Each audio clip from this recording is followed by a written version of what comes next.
जी, आज के दिन हम लोग पढ़ेंगे RMS value of sinusoidal current and voltage. RMS value क्या होती है, मैंने ऑलरेडी बताया था। जिस वो वैल्यू जिसके बाद डीसी और एसी करंट की हीट वैल्यू सेम हो जाए, यानी कि वो सेम हीट निकालें जब वो जो है पास हो रहे हैं किसमें से, एक रजिस्टर में से पास हो रहे हैं। तो जो है ना, हमारे पास बात ही करंट एंड वोल्टेज की हो रही है। तो सबसे पहले करंट की बात हो रही है, तो हम लोग क्या करते हैं कि करंट का फार्मूला लिख लेते हैं। यानी कि करंट का फार्मूला था मेरे पास आई, यानी कि करंट की value is equal to maximum current की वैल्यू साइन ओमेगा टी। अब रेजिस्टेंस हमें चाहिए, क्योंकि रेजिस्टेंस में से तो पास होना है, तो तभी हीट प्रोड्यूस होगी। तो P is equal to I square R. ठीक है, अब आई की वैल्यू ऊपर है, उसको यहाँ डाला, स्क्वायर किया तो आ जाएगा आई एम एस का square sine square omega t and R आ जाएगा। ठीक है, अब मेरे पास साइन स्क्वायर ओमेगा टी की वैल्यू 0 होगी या 1 होगी।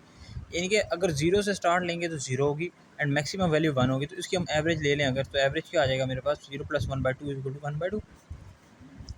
आई एम का स्क्वायर 1/2 वैसे उसके ऊपर लगा दिया एंड आर आ गया। तो ये मेरे पास एक पावर की वैल्यू आ गई। ठीक है, अब अगर पावर हम आरएमएस की बात करें, तो हमारे पास ये पावर तो जो थी मेरे पास थी करंट की, मैक्सिमम करंट की। अब मैं अगर आरएमएस वैल्यू के साथ, क्योंकि हमने कंपेयर करना है, क्योंकि हम लोगों ने करना है, तो अब हम लोग क्या करेंगे, हम लोग पावर का फार्मूला लगाएंगे P equal to I square R. लेकिन आरएमएस के लिए करंट आरएमएस का है, तो आ जाएगा आई स्क्वायर आरएमएस का, ये आ जाएगा। अब दो पावर हो गई हैं, इन दोनों को कंपेयर कर सकते हैं। इस वाली वैल्यू को भी इस वाली को भी कंपेयर करेंगे, दोनों को कंपेयर करेंगे, देखते हैं क्या आता है। अब अगर हमने इन दोनों को कंपेयर किया तो आर से आर कैंसिल हो जाएगा। ये मेरे पास I M square 1/2 is equal to I R M S का स्क्वायर आ जाएगा। अब मुझे तो स्क्वायर रूट नहीं चाहिए, तो मैं इनका स्क्वायर हटा दूंगा। तो यहाँ से मेरे पास खाली आई आर एम एस आ जाएगा। यहाँ पर मेरे पास 1/1 के ऊपर कोई नहीं होता, तो ये नीचे आ जाएगा इसके खाली, और ये आई एम वैसे का वैसा। तो आई आर एम एस की वैल्यू, इसका जब हम वैल्यू निकालेंगे 0.07 आई एम, यानी कि जब भी हमें करंट की आर एम एस चाहिए, तो हम मैक्सिमम करंट को 0.707 से मल्टीप्लाई करेंगे, तो हमारे पास आर एम एस वैल्यू आ जाए करेगी। यानी कि वो वैल्यू जिसके ऊपर मेरे पास जो है डीसी और एसी जो है सेम होंगे, सेम हीट देंगे। फॉर द वोल्टेज ये भी मेरे पास सेम आ जाएगी। तो एक ये वाला पेज देख लेते हैं, एक सेकेंड, एंड एक इसको कंप्लीट देख लेते हैं।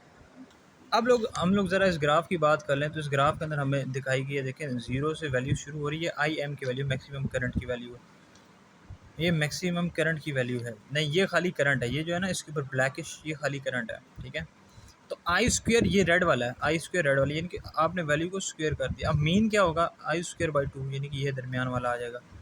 आर एम एस क्या हो जाएगा, आर एम एस हो जाएगा जब हम मल्टीप्लाई 0.707 करेंगे, तो ये वाली लाइन बन जाएगी।